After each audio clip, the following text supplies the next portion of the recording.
ሌላኛው ጥያቄ እኔ አፈር ከሰል እበላለሁኝ አመድና ሲጋራ ሲፈተኝም በጣም ደስ ይለኛል።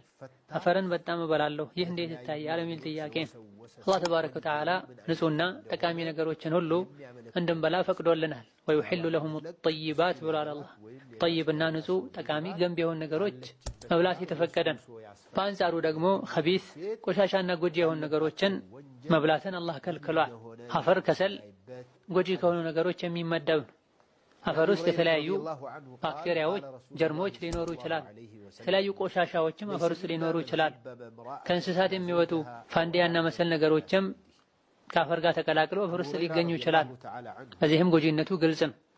ከሰል ላይ አመድ ላይ የሚሆነው የሚባል በጥቅሉ ንጹህ የሆነን አፈር መብላት ሐራም ነው ወይስ አይደለም የሚል ቀጠን ያለ ኺላፍ አለ በዑለሞች መሃል።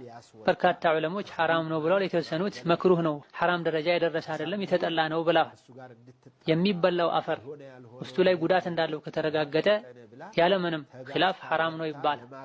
አይ ሐራም አይደለም ዝቅ ያለ ነው መክሩህ ነው ያሉት ጉዳት ሊኖረውም ላይኖረውም ይችላል፣ ይጠቅማል የተባለበትም ሁኔታ ሊኖር ይችላል የሚለውን አስበው ነው። ሆኖም ቀደም ሲል ከተጠቀሱ ሁኔታዎች አንፃር አፈር ውስጥ ከሚኖሩ ጎጂ ነገሮች አንፃር መብላቱ አይፈቀድም። በመሆኑም ከእንዲህ አይነቱ ነገር መራቅ፣ ራስን አሳምኖ መታቀብ አስፈላጊ ነው። አንዳንዴ አፈር መብላት የሚያስፈልገው በተለይ ሴቶች ሲሆኑ ከእርግዝና ጋር በተያያዘ ነው።